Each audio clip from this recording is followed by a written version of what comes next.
आज हम विकास भारती जी हैं, विद्युत विभाग के टेक्निकल विंग में पीओ पर्सनल ऑफिसर।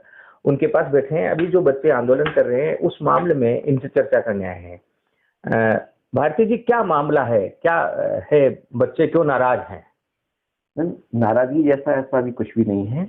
थोड़ा सा ये है कि 1512 जो टेक्निकल हेल्पर थर्ड की वैकेंसी थी उस पर हमने सफलतापूर्वक एग्जाम कंडक्ट करवा करके हाल ही में 10 तारीख को हमने इसका रिजल्ट डिक्लेयर किया है, मीन्स एग्जामिनेशन का। कल कुछ बच्चे आए थे तो उनका कहना यह है कि सर जो नॉर्मलाइजेशन हुआ है तो उसमें मार्क्स उनके घट गए हैं और किसी के कुछ बहुत ज्यादा बढ़ गए हैं। ये है। तो क्या इसमें मतलब जैसे बच्चे आंदोलन कर रहे हैं तो क्या गुंजाइश है बच्चों को की मांग को मानने की? कितनी चांसेस है? आप क्या कर रहे हैं बच्चों से बात करने के लिए? कौन अधिकारी अभी नियुक्त हुए? तो बच्चे नाराज है, आप लोगों से बात करने आए हैं, तो क्या आप इस मामले में आज बात करेंगे बच्चों से? हाँ, बिल्कुल करेंगे। हमारे मुख्य कार्य अधिकारी श्री एन एस नाथावत साहब अभी काउंसलिंग में बिजी हैं, तो वो 2 बजे के बाद अभी उनसे बात करेंगे। कल भी उन्होंने बात की थी, कल भी हम सब बैठे हुए थे, तो बात करेंगे। और बीच में अगर मदद की गुंजाइश होगी तो मदद करेंगे। मदद जैसा इसमें ये बात मैं बच्चों को बता दूं कि हमने एक बहुत ही पारदर्शी तरीके से एग्जाम कंडक्ट करवाई है। 1512 वैकेंसीज का जैसा सब बच्चों को पता ही है, 10 गुना अभ्यर्थियों का इसमें मेंस एग्जामिनेशन हुआ था। एग्जाम हुआ था 27 अगस्त 2022 को। किसी कारणवश है ना, टेक्निकल एरर की वजह से 6 सेंटर्स पर हमें परीक्षा दोबारा करवानी पड़ी। दोबारा वो परीक्षा हुई 2 नवंबर 22 को। एग्जाम जब पेपर जब हुआ है तो उसमें जो 2 नवंबर वाले जो बच्चे थे उनका पेपर टफ था और जो 27 अगस्त को जो पेपर था उनका तुलनात्मक रूप से पेपर इजी था। इसलिए बच्चों के साथ कोई भी इनजस्टिस नहीं हो, इसलिए नॉर्मलाइजेशन की प्रक्रिया अपनाई। ये जो नॉर्मलाइजेशन की प्रक्रिया है उस पर ही बच्चों का थोड़ा ऑब्जेक्शन आ रहा है।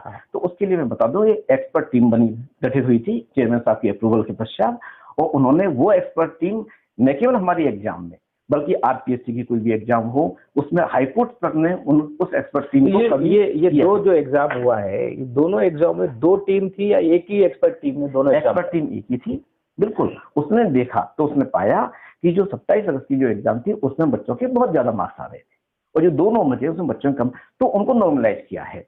बच्चों को साथ कोई इनजस्टिस नहीं। बच्चे ये कह रहे हैं कि आपने सेकंड वालों में जरूरत से ज्यादा मार्क्स बढ़ा दिए, जो अन्याय हुआ है उस अन्याय के कारण हजारों बच्चे अपनी नौकरी से वंचित है, जो जिनका नहीं होना चाहिए था उनका हो गया है। ये नॉर्मलाइजेशन का एक फार्मूला है जो वो डेटाबेस के आधार पर है। कल बच्चे ये भी कह रहे थे, कल मैं बता देता हूँ, बच्चे कल ये भी कह रहे थे कि सर जो 2 इस कारण क्या हुआ कि ये 2 नवंबर की जो एग्जाम हुई है उसमें बच्चे ज्यादा सिलेक्ट। हाँ, तो मैं आपके माध्यम से मैं कहना चाहता हूँ कि बच्चे ऐसा कुछ भी नहीं हुआ। 2 नवंबर की जो एग्जाम थी उसमें 11% बच्चे ही अपियर हुए थे और लगभग 13-14% बच्चे ही उसमें सेलेक्ट हुए हैं। अच्छा, बाकी आपके से 86%, 87% बच्चे 27 अगस्त वाले एग्जाम में जो उन्होंने पेपर दिया है उस दिन सेलेक्ट हुए हैं। तो आज आप आपके जो उच्च अधिकारी आएंगे वो बच्चों से मुलाकात क्यों नहीं मिलेंगे? हम बच्चों को मिलने के लिए बैठे हैं, जैसा हम आपसे मिलने हमारे उच्च अधिकारी भी मिलेंगे और उनकी समस्या का निवारण करेंगे जो हमसे हो सकेगा। हालांकि हमारे पास जो हमने जितने पारदर्शी ढंग से हम अपनी बात रखना चाहते हैं, हम बच्चों से बिना पूछे ही उनको पूरे मार्क्स बता रहे हैं। उनको ऑनलाइन सब कुछ, उनको आरटीआई भी लगाने की आवश्यकता नहीं है। फॉर्मूला भी जो हमने अप्लाई किया वो भी वेबसाइट पर है, सारी चीजें वेबसाइट पर है। बच्चे आंदोलनरत है, यहाँ करीब 100-150 बच्चे पहुंच चुके हैं। अभी थोड़ी देर बाद हम बच्चों के बीच में भी जाएंगे और उसके बाद अधिकारियों की बात भी हम आप तक पहुंचा रहे हैं।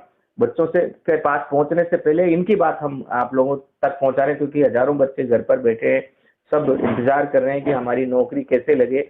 तो ये चीज यहाँ से निकल कर आ रही है। अधिकारी सामने बैठे हैं, मैं इनके सामने कह रहा हूँ ताकि आपको लगे कि गांधी टीवी सच को सच की तरह पेश करता है। इनका मानना यह है कि जो एग्जाम हो गए अब दोबारा एग्जाम कंडक्ट नहीं हो सकते। ना कोई बात ही नहीं, कोई हो ही नहीं सकता।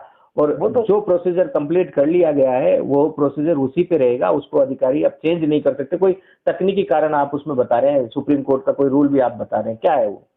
नहीं, इसमें जो जहां कोई भी क्वेश्चन पेपर एग्जाम अगर 2 से ज्यादा चरणों में होती है, 1 से ज्यादा चरणों में होती है, तो उसमें नॉर्मलाइजेशन या जिसे हम इसके लिए बोलते हैं उसकी प्रक्रिया अपनाई जाती है। वही हमने अपनाई है और वो एक स्पेसिफिक फार्मूला होता है जो एक्सपर्ट कमेटी उसको रिकमेंड करती है। तो अब ये बदला नहीं जा सकता? ना, बदलने की बात ही नहीं है, क्योंकि वो डेटा के आधार पर है और डेटा के आधार पर मैं पुनः बता रहा हूँ कि जैसा बच्चों का ये मानना है, जैसे कल भी बच्चे आए थे कि साहब उसमें तो हमारे लगभग है ना, कितने बच्चे थे, 1800 बच्चे में से 1200 बच्चे सेलेक्ट हुए, ऐसी बात भ्रांति है, इसको आप बिल्कुल भी नहीं सुने, है ना, ऐसा कुछ भी नहीं है। वो मैं बता चुका हूं कि केवल 13-14% बच्चे ही उसमें सेलेक्ट हुए हैं।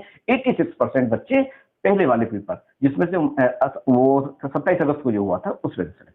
ठीक है, गांधी टीवी इस मामले में बना रहेगा, बच्चों की क्या बात होती है, आंदोलनकारी बच्चे आगे क्या स्टेप लेते हैं वो भी हम आप तक पहुंचाते रहेंगे, सच को सच की तरह पहुंचाते रहेंगे। अधिकारी जो कहते हैं वो उसको भी वैसे के वैसे ही पहुंचाएंगे, बच्चे जो कहते हैं वैसे के वैसे ही पहुंचाएंगे। अंत तक हम बेरोजगार बच्चों के साथ खड़े रहेंगे। यहाँ मैं एक बात और जोड़ दूं, हाँ जी बताइए। कि वो 86% उसमें उतने ही परसेंट बच्चे भी थे, ऐसा नहीं समझे बच्चे हाँ। कि उधर से सेलेक्ट हुए, यानी कि उधर बहुतायत ज्यादा थी। लगभग हमारे 16,000 में से 14,000 बच्चे 27 अगस्त हुए थे, इसमें लगभग 2,000 बच्चे थे, तो उसी अनुपात में वो पहले वाले में ज्यादा थे, सेकंड वाले में हाँ, कम थे। ये नहीं, हाँ, ये भी मैं क्लियर करना चाह रहा हूँ आपके माध्यम से ये बात। ठीक है, थैंक यू सर।